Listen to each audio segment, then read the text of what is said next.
شالوم زبام لخ كما ياللهم كما يقنيهم كبرن እግዚአብሔር ይኹን لمون بحد شهر استمتعكم الله أبز حلفات ذكرون حركينكم مستوعال وينقال أملاخ بتخكل مردة من فساوى عبيتنا مع رخندي أقدى سمخانو رئينا نيرنا لومخا 4 عينتات حساسباتات كان رئينا من فساوى عبيتنا زي حقزنا እንደገና ድማ ንግዚአብሔር ኣብ ህይወትና መገድ خفتሉን መገድ ዓጽውን ወሰንት ዝኾኑ 4 ኣተሓሳስባታት ክርኢና ከመይ ጌርና ነቲ ዘየድሊ ኣተሓሳስባ ነፍርሶ ከመይ ጌርና ነቲ ዘድሊ ኣተሓሳስባ ህይወትና ነሃንጽ ነዞም 4 እዚኦም በዚ መገድ ድማ ከመይ ጌርና መንፈሳዊ ዕቤትና ነቃላጥፎ እንደገና ድማ ከመይ ጌርና ንግዚአብሔርን ኣብ ህይወትና በኃይሊ በኽብሪ በቅብኣት ንኽግለጽ መገድ ንኸፍተሉ ነዞም كفرس زلهم 4 أتحساسبا من فراسن كن زلهم 4 أتحساسبا بمهناتن كرينا لهم معنتي بقتنا بلوقاس معرف 3 خيدي لوقاس 3 مسيانبو معرف 3 كاب 4 كساف 6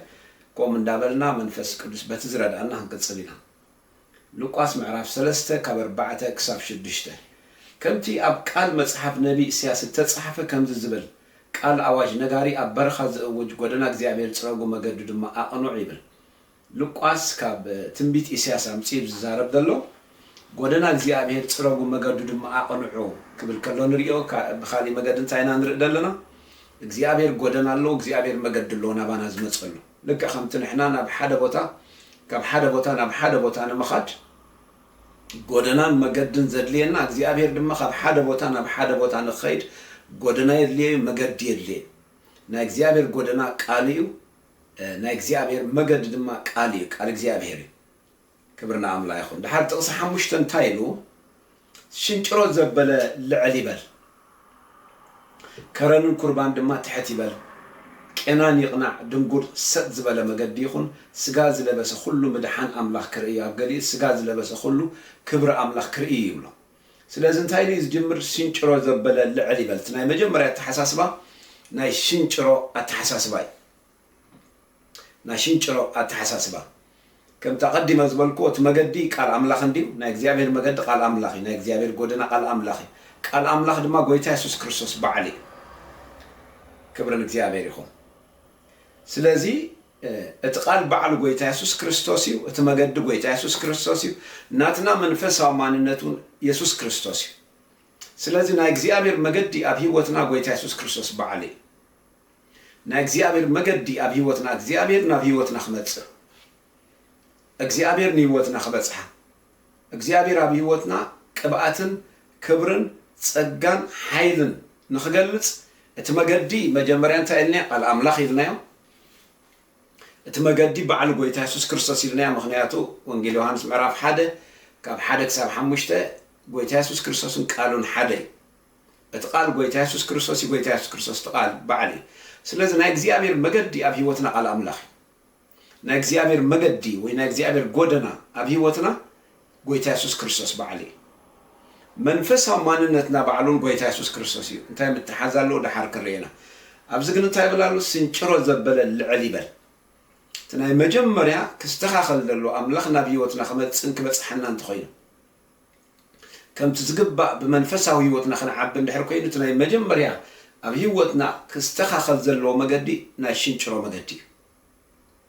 شنچرو مالت اب زربعتي مغدتات اب تكرن قربان زبل شنچرو زبل قينان زبل دنغور زبل اب ربعت عينت مغدتات حدا قال نري اب ربعتي لبل زبل ويست زبل زبل مالتي ስለዚህ እግዚአብሔር ዝደል የዘሎ ኣብ ልብና መቸም መገድ እግዚአብሔር ኣብ ቃል ይልናልና መገድ እግዚአብሔር ድማ መሐሰብና መገድ እግዚአብሔር ድማ ኣብ ልብና እግዚአብሔር በመገድ ሐሳባትና ይዝመጽና በመገድ ልብና ድማ ይዝመጽና በመገድ ቃሉ ድማ ይዝመጽ በመገድ ቃል ይዝመጽ ማለት በመገድ ጎይታ ኢየሱስ ክርስቶስ ይናብ ህይወትና ይዝመጽ በመገድ ጎይታ ኢየሱስ ክርስቶስ ይናብ ህይወትና ይዝመጽ ክንብል ከለና በመገዲ መንፈሳዊ ማንነትና ናባና ይዝመጽ مغنياتنا عاي هيوتي كريستوس ممات كأرب حيل بقولس غلاطيا معراف 2:10 سلازي كبرنا عملا يكون ازوم 3 زيهم حساباتنا حساب لبنا ቃሉ ጎይታ ኢየሱስ ክርስቶስ ባዕሉ መንፈሳዊ ማንነትና ዞም ኣርባዕተ እዚኦም ወሰንቲ እዮም ኣብ ሂወትና እግዚኣብሔር ናብ ሂወትና ክመጽእ እቶም መገድሶም እዮም ስለዚ ትሽንጭሮ ዝብሎ ዘሎ እንድሕር ዳ እግዚኣብሔር ሰጥ ዝበለ መገዲ ደሊሎ ኣብ ልብና ኣብ ሓሳብና ኣብ ሂወትና ናይ ቃሉ ሰጥ ዝበለ መገዲ ናይ መንፈሳዊ ማንነትና ሰጥ ዝበለ መገዲ ናይ ኣተሓሳስባና ሰጥ ዝበለ መገዲ እንድሕር ደሊሎ እቲ ሽንጭሮ ዝበሃል ካብ ሰጥ ዝበለ ትሕት ዝበለ ማለት እዩ ኣብቲ ናይ እንግሊሽ ቫሊ ይብሎ ስለዚ ኣብ ሂወትና ከይተረድአና ብዙሓት ኣመንቲ ናይ እግዚኣብሔር ሓይልን ክብርን ንኸይግለጽ ዝኸልከለ ስንጭሮ ዝኾነ ሂወት እዩ ካብቲ ክንሓስቦ ዘለና ናይ ቃሉ ለበል ናይ ቃሉ ሰጥ ዝበለ መገዲ ናይ መንፈሳዊ ማንነትና ኣተሓሳስባ ወይ መገዲ ሽንጭሮ ዝኾነ ነገር ኣሎ ብሂወትና ትሕት ዝበለ ዝጎድጎደ ወይ ድማ ናይ ኢንፌሪዮሪቲ ኮምፕሌክስ ኣለና ለካ ከም ጊደውን ኣይጠቅምን እየ ዝብል እግዚኣብሔር ብወዱ ብኢየሱስ ክርስቶስ ናይ ወዲ ማንነት ይብና ክነሱ ጳውሎስ ንዓይ ሂወተይ ክርስቶስ ይናበለ ክነሱ እግዚኣብሔር ኣብ የማን ኣቦ ኣቐሚጠኩም ኣለኹ እናበለ ክነሱ ሓደ እኳ ብክርስቶስ እንተልዩ ንሱ ሓድሽ ፍጥረት እዩ ትብሉይ ሓሊፉ ንኹሉ ሓድሽ ኮይኑ እዩ እንዳበለ ማዕለያ ዘይብሉ መንፈሳዊ ማንነትን ትብዓትን ሓቅን ሂብና ከሎ እግዚኣብሔር ግን ናይ ስንጭሮ ሂወት እንነብር ብዙሓት ኢና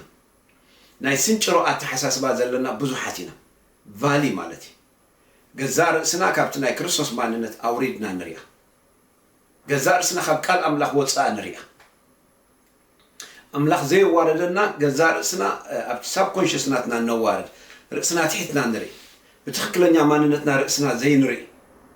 ትኽክለኛ ማንነትና ዘይንእውጅ ከምቲ ቃል ኣምላኽ ዝበለና ከምኡ ዘይንሓስብ ከምኡ ዘይንእውጅ ሽንጭሮ ዘበለ ልዕል ይበል ብሎ ስለዚ እንታይ ዝብል ዘሎ እቲ ዝወረደ ተሓሳስባኹም ይደይብ ናብቲ ናይ ቃል ኣምላኽ ለበል እዩ ዝብል ዘሎ እቲ ናይ ቫሊ ኣተሓሳስባኹም ናይ ስንጭሮ ኣተሓሳስባኹም ኣይጠቅምን እየ ዝብል ብቑዕ ኣይኮንኩን ዝብል ድኹም እየ ዝብል ክገብር ኣይክእልን እየ ዝብል ክፍውስ ኣይክእልን እየ ዝብል ከናግፍ ኣይክእልን እየ ዝብል ተኣምራት ክገብር ኣይክእልን እየ ዝብል ንቕድሚት ክኸይድ ኣይክእልን እየ ዝብል ከገልግል ኣይክእልን እየ ዝብል ክዕወት ኣይክእልን እየ ዝብል ክስዕር ኣይክእልን እየ ዝብል ገሊኡ ብኣፍና ንዛረቦ ገሊኡ ሓሳብና ኣእምሮና ዝርድኦ ገሊኡ ድማ ሳብ ኮንሽስ ዘይንብሎ ብኣፍና ኣብ ሓሳብና እውን ዘይርድአና ግን ምሳና ውሽጥና ዝነብር ኣተሓሳስባት ኣሎ ናይ ስንጭሮ ኣተሓሳስባ ናይ ስንጭሮ ምርዳእ ገሌና ስንጭሮ ዝኾነ መንፈሳዊ ማንነት እዩ ዘለና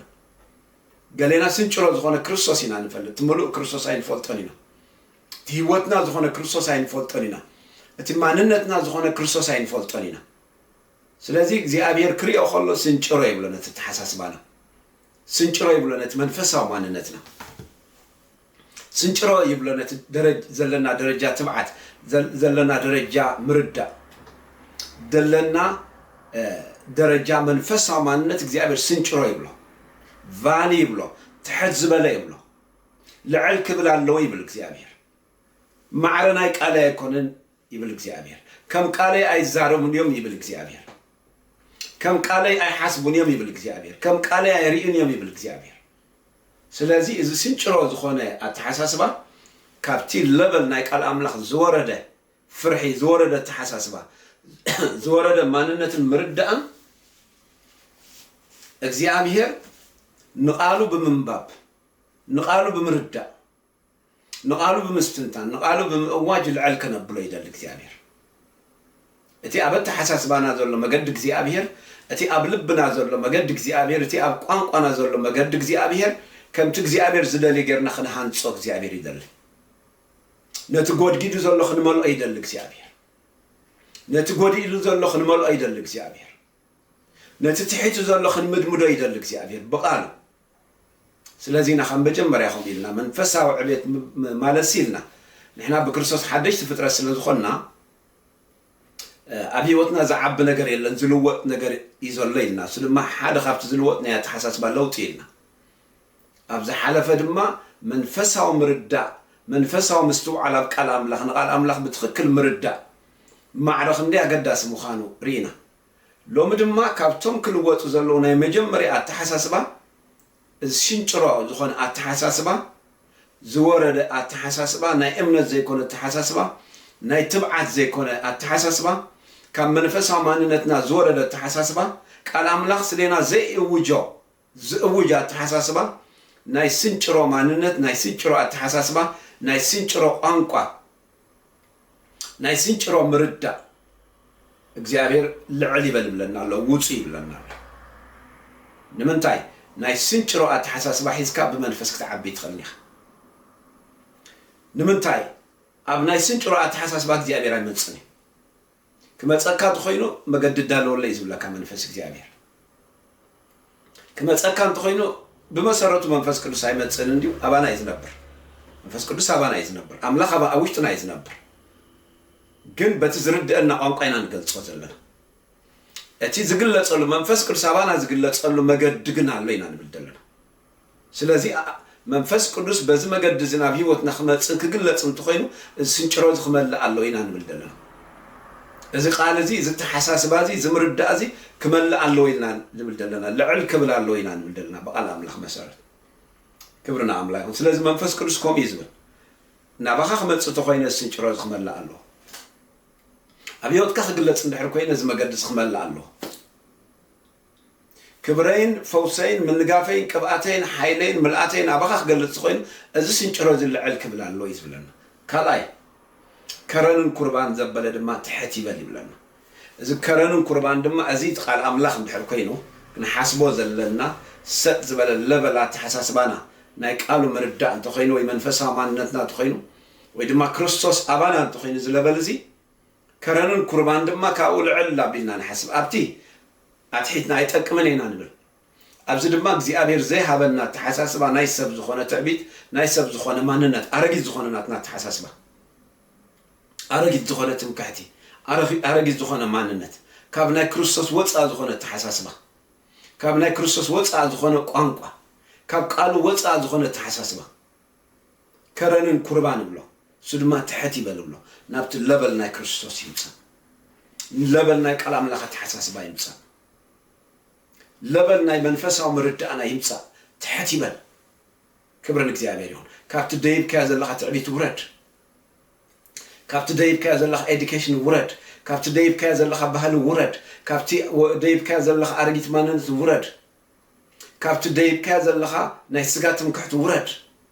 ናይ ሰብትም ክሕት ውረድ ናይ ሰብ ልምምድ ውረድ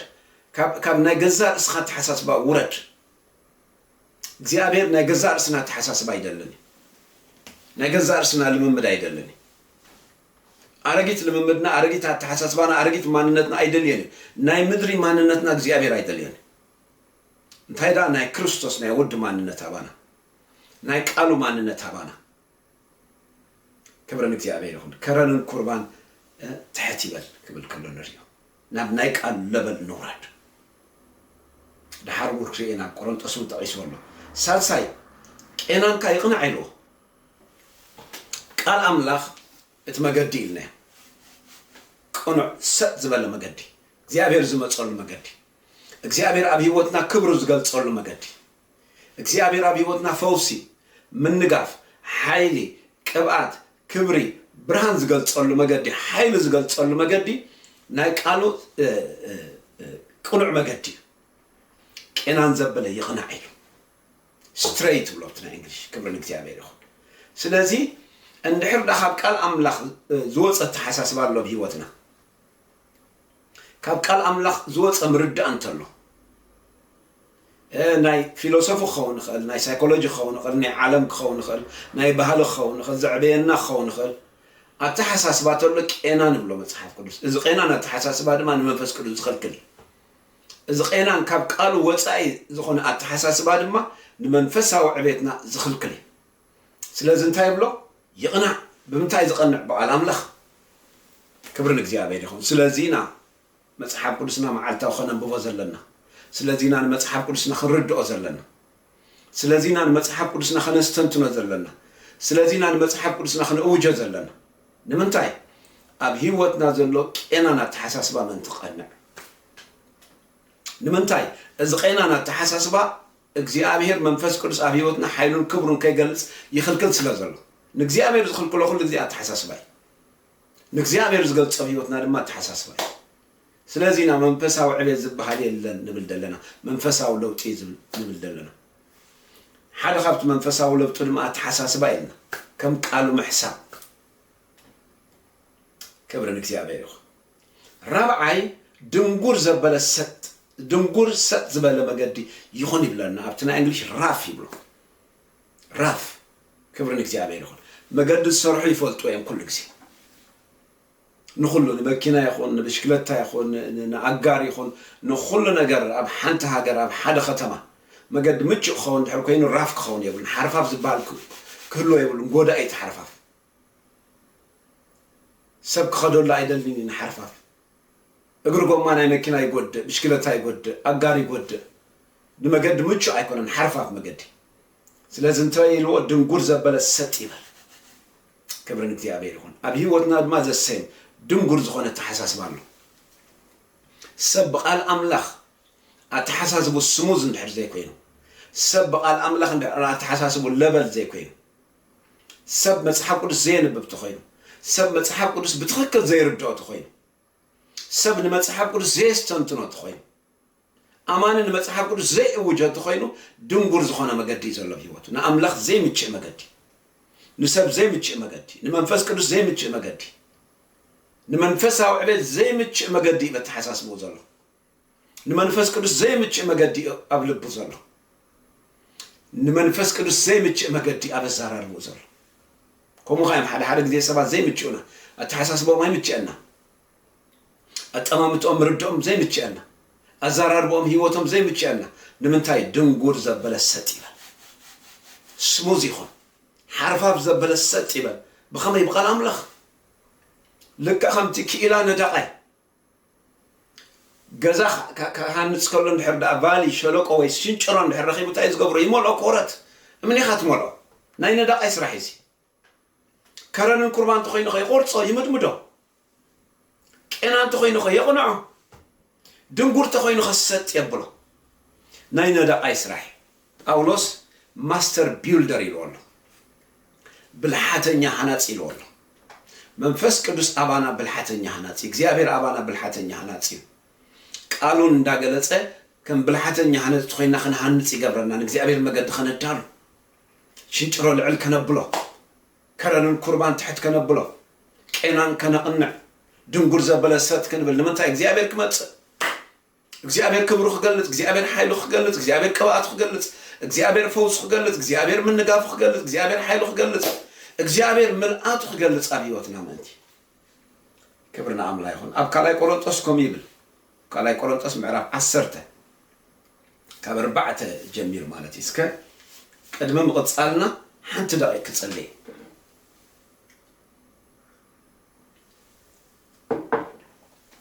መንፈስ ቅዱስ ህላውነቱ ይፍለጠኒ ኣሎ መልሽ ክውሕስ መልሽ ክንጀርብ ኣብ ሂወተይ ኣብ ሂወትኩም ሓንቲ ደቂቕ ሕሊፍና ኸልወይና ሃሌሉያ ታንክ ዩ ጂሰስ ብርኹ መንፈስ ቅዱስ ነመስግነካ ኣለና ብምልኣት ፍለጠና ስለ ዘሎ ማእኸልና ስለ ዘለኻ ትውሕስ ስለ ዘለኻ መንፈስ ቅዱስ የመስግነካ ኣሎ ሕጂ ድማ ቃልካ እንዳተዘረበ ከሎ ፈውስ ይኹን ቃልካ እንዳተዘረበ ከሎ ምንጋፍ ይኹን ቃልካ እንዳተዘረበሎ ሓይል ይኹን ቃልካ እንዳተዘረበ ከሎ ትራንስፎርሜሽን ይኹን ቃልካ እንዳተዘረበ ከሎ ብርሃንን ለውጥን ተኣምራትን ይኹን እግዚአብሔር ኣብ ኣፈይ ኮይንካ ተዛረብ ኣብ ልብን እዝንን ኣሕዋተይ ኮይንካ ስማዕ እግዚአብሔር ብሽም ኢየሱስ ኣሜን praise god ካልኣይ ቆሮንጦስ ምዕራፍ 10 ካብ 4 ክሳብ 6 ከንብበልኩም ካልኣይ ቆሮንጦስ ምዕራፍ 10 ካብ 4 ክሳብ 6 ኣጽዋር ውግእና ይብለና ኣብ ቅድመ ኣምላኽ ንምፍራሕ ጽሉዕ ዕርታት ብርቱዕ እምበር ስጋዊ ይኮነን ኣጽዋር ውግእና እንታይ ኣል ኣምላኽ ኣብ ካልኣይ ቆሮንጦስ ምዕራፍ 10 ኣጽዋር ውግእና ዝብሎ ዘሎ ኣጽዋር ውግእና ተይናትኩም ቃል ኣምላኽ ካብ ቃል ኣምላኽ ዝብርትዕ ኣጽዋር ውግእ ኣብ ሂወትና የለን ካብ RPG ይበርትዕ ካብ ሞርታር ይበርትዕ ካብ ሚሳይል ይበርትዕ ካብ ኣቶሚክ ቦምብ ዝብርትዕ ናይ ቃሉ ኣጽዋር ኣጽዋር ውግእና ንምፍራሕ ጽኑዕ ዕርታት ብርቱዕ እምበር ስጋዊ ይኮነን ጽኑዕ ዕርታት ዝብሎ ዘሎ ኣተሓሳስባ እዩ ወሪዱ ኣብኡ ገሊፅዎ ኣሎ ጽኑዕ ዕርዲ ክልተ ዓይነት ጽኑዕ ዕርዲ ዘሎ ፖዚቲቭ ኤንድ ኔጋቲቭ ካብ ኣምላኽ ዝኾነ ጽኑዕ ዕርድን ካብ ጸላእ ዝኾነ ጽኑዕ ዕርድን صلاة خيتن كفنا ذكلا خل صنع عردنا تحساس معنا እግዚአብሔር ናቢወትና ከይመጽን ከይትን ክፈና ቅባቱን ኃይሉን ክብሩን ጸጎን ከግለጽ አብይወትና ድማ ዝኽልክል ኔጋቲቭ ጽኑዕ ዕድለና ያተሐሳስባ አምላኽ ነት ፖዚቲቭ ጽኑዕ ዕድ አብይወትና ሁሉ ይዝዳልዩ ናይ ቃሉ ጽኑዕ ዕድ ሰይጣን ከይትን ክፈና ዝገብር ኣብ ሕልምና ይኹን በቀትሪ ይኹን ብለይቲ ከይድ ክመና ከይትን ክፈና ናትና ዘበለ ከይትን ክፍ ዝገብሮ ናይ ቃሉ ምርዳን ናይ ቃሉ ጽኑዕ ዕድን ኣብ ሐሳብናን ኣብ ልብናን እግዚአብሔር ክህሉ እምበር نأملاح زخلكل جوي زخانة مردا كينان زخانة مردا دنجور زخانة مردا كرن كربان زخانة مردا شلوك زخانة ويشينشرا زخانة مردا صنع عردي أبي وتناخل لي دليل كذابير صنع عرد مال الدفاع مالتي صنع عرد مالت كم من السند كمالت صنع عرد زي فرس مالتي تقاليو نيجاتيف صنع عردي نأملاح زخلكل نخياتنا أبي وتنا البوزيتيف صنع عرد ما سيطان أبيوتنا كأتوز قبر أتحساس بايو نايا تحساس بايو نايا مرد صنع عردي نايا مقلات صنع عردي نايا مستنتان صنع عردي نايا كان أملاح صنع عردي سلازي كان أملاح نمفرات صنع عردتات أبيوتنا برتعي سقاوي كون بوخا إلو حسابات مسفلتات أملاح تتسالع لعز بالا نقر كل النافرس نايبل انتاي حسابات نفرس انتاي زخونا حسابات شنشلو زخونا حسابات انتاي زخونا حسابات كرنون كربيت زخونا حسابات انتاي زخونا حسابات كينان زخونا حسابات انتاي زخونا حسابات دنقور زخونا حسابات كاب أملاخ زي كونا مهرو كاب أملاخ زي كونا مردا كاب أملاخ زي كونا مقلاص تيولوجي تمثل فلسفة تمثل مهرو تمثل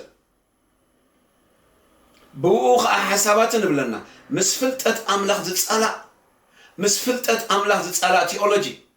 قرم مهرو كن مسفلتة أملاخ تتسالع قرم مقلاص كن مسفلتة أملاخ تتسالع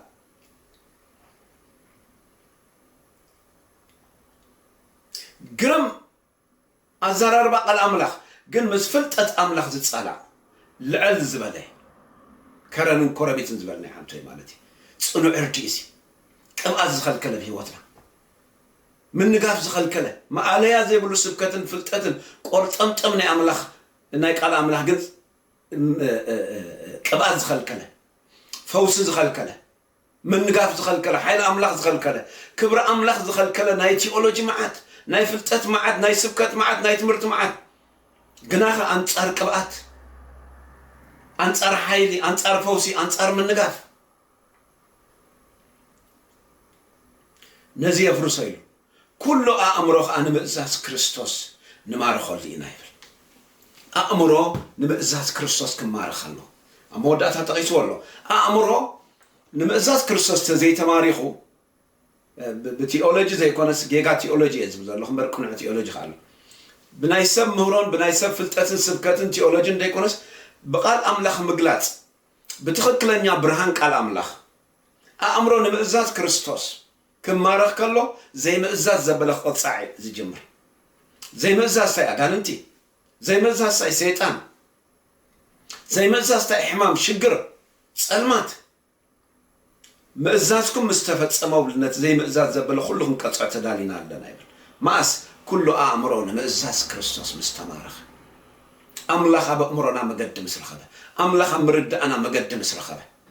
سنجروا العلم سبله دنقور ست زبالة ما قدم سكونه كران كربان مسورده أنا مسكنا عبد حساس بانا مردنا السبكت زبالنا يا مستستخاخله التمهرات تيولوجي زبالنا يا مستستخاخلنا ناي تيولوجي سنجرا ناي تيولوجي كربان كربيتن ناي تيولوجي كنان مقدي ناي تيولوجي دنقور مقدي نأملاخ زخل كله كل أمرنا بإزاز كريستوس نمارخ لنا مإزازنا مستفد صمونات زي مإزاز زبل خلوخن قطعة تدالينا لنا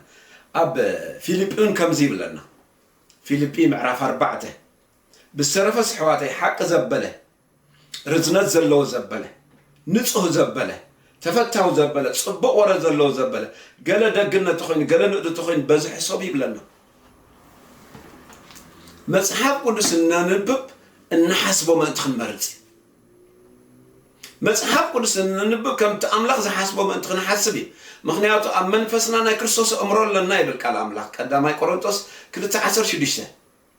we have the mind of Christ ይብለና ናይ ክርስቶስ እምሮ ኣብ መንፈስና ኣሎ መጽሐፍ ቅዱስ ከነንብቦ ከለና እቲ ኣብ መንፈስና ዘሎ ናይ ክርስቶስ እምሮ ብቃል ኣምላኽ ናብዚ ናይ ነፍሲ ኣእምሮና ድማ ይመጽእ መጽሐፍ ቅዱስ ንንብብ ትኽክለኛ ሓሳብ ምእንቲ ክንሓስብ ክንጅምር ንምንታይ ትኽክለኛ ሓሳብ ክንሓስብ ተደልዩ ኣምላኽ ኣብ ህይወትና ምእንቲ ክግለጽ ጸጎን ሓይሉን ቅብኣቱን ክብሩን ምእንቲ ክግለጽ ብሕሰቡ ዝተባህለሉ ቅኑዕ ሓሳብ ከነጥር ኣለና መጀመርያ እንታይ ዓይነት ሓሳብ ሓቂ ዘበለ ኣንጻር ሓሶት ርዝነት ዘለዎ ዘበለ ዕላለይ ርዝነት ኣለዎ ድዩ ሓሳበይ ርዝነት ኣለዎ ድዩ ዋላ ኣገልገልቲ ኮይና እኮ ሓደ ግዜ ርዝነት ዘይብሉ ሓሳብ ካባና ይወፅእ ርዝነት ዘይብሉ ቃል ካባና ይወፅእ ንኣምላኽ ዝኽልክል ንመንፈስ ቅዱስ ዝኽልክል ኖርማል ዋዛ እዩ ዝመስል ግን ንመንፈስ ቅዱስ ዘይምችው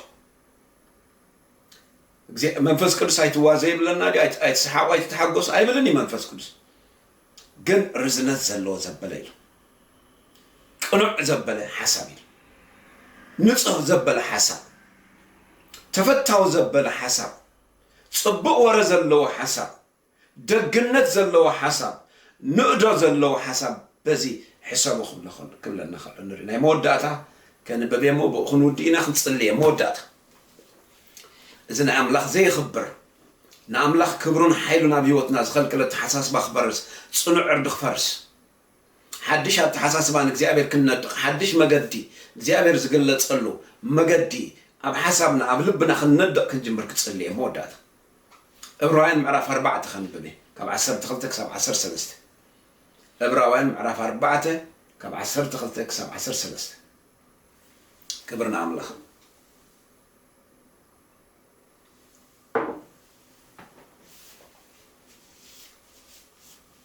ሃሌሉያ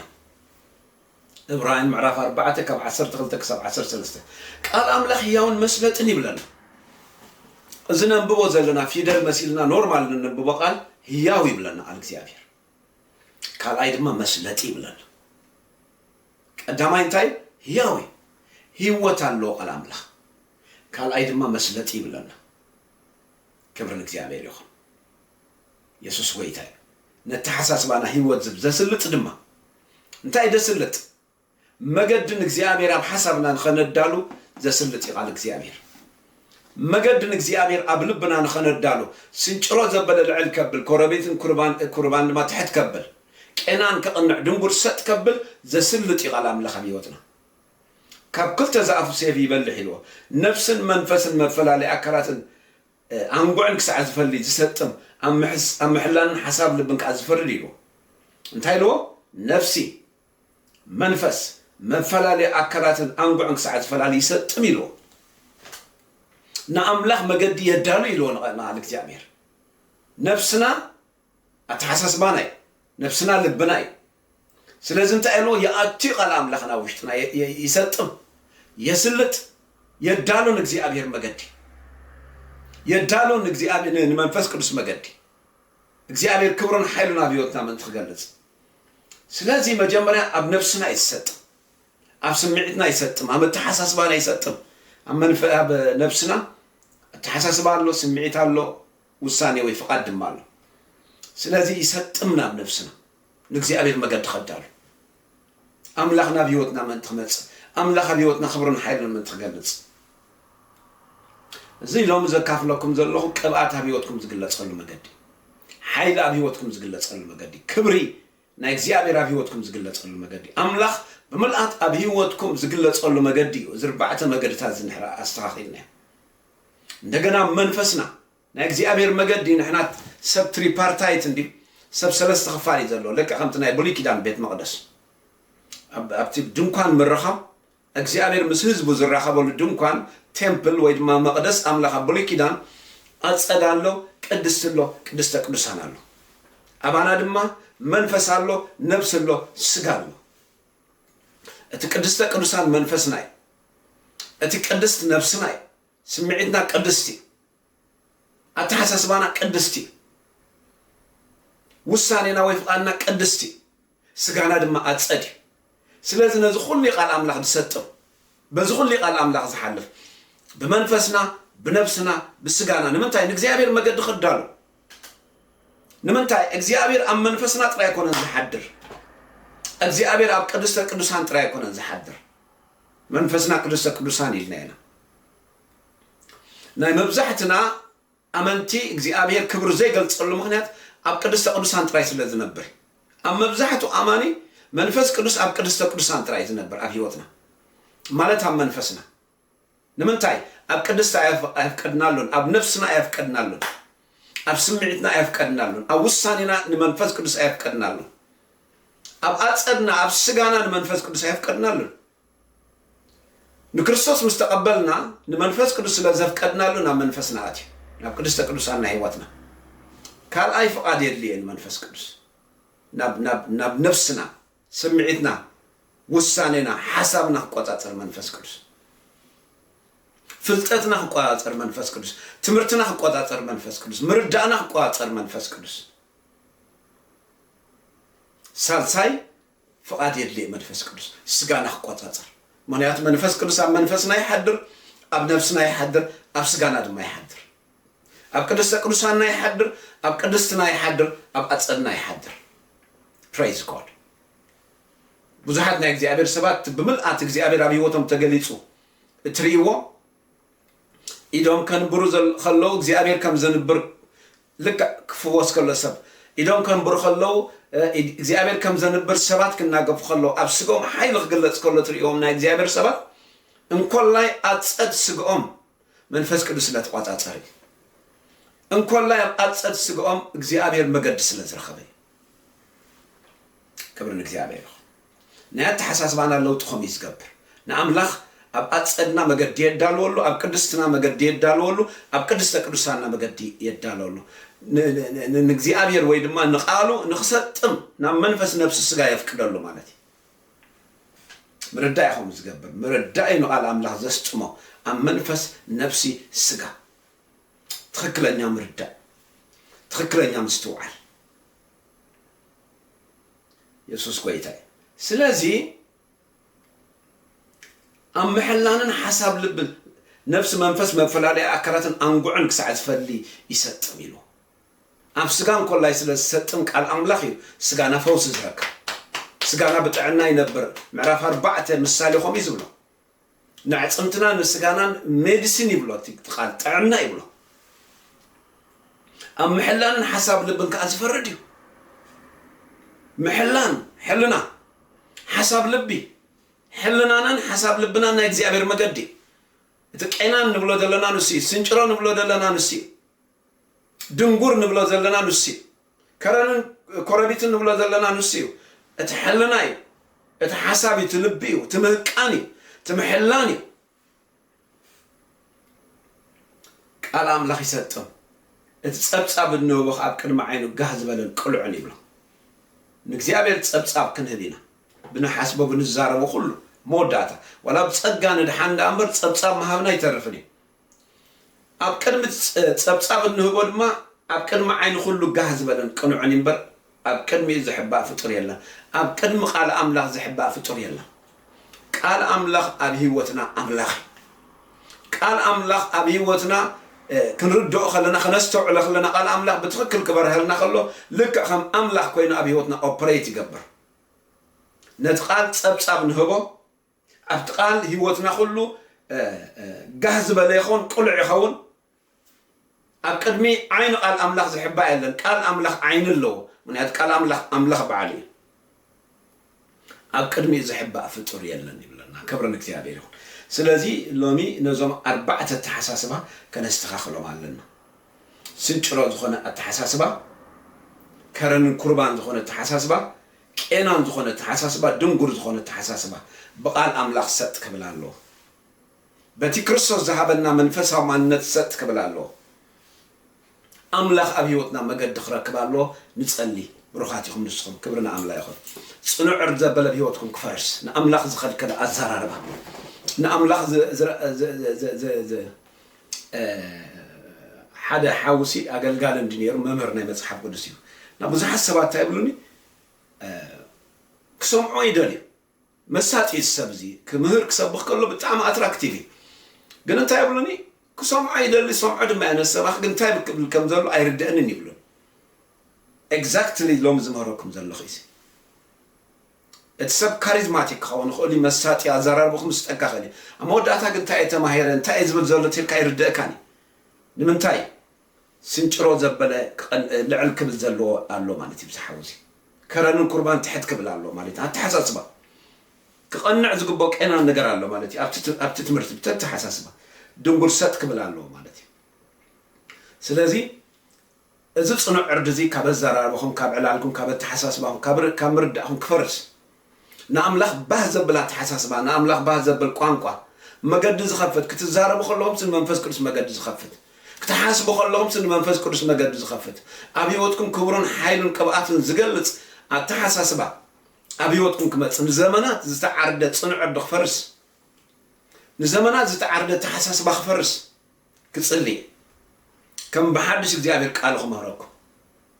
ክብርን እግዚአብሔር ይኹን ካብ ከርን ቁርባን ካብ ትዕቢት አውጽዩ አውሪድኹም መረኩም ኣብቲ ለበል ናይ ቃል ኣይጠቅምኒ ካብ ባሽ ቁረራን ፍርሕን አደይቦ ኣብ ለበል ቃልኹም መረኩም ኣብዚ ለበል እዚ ክንመጽ ኣለና ምስ ኣምላኽ ክንራዳዳ ትኾይኑ نأملاك كنردون كنردون تخوين نسبات كنردون كنردون تخوين نبز اللبل نايك قالوخ نمتسالنا أبسين شروط حاب أولو دخدي بالو نبتناي قال لبل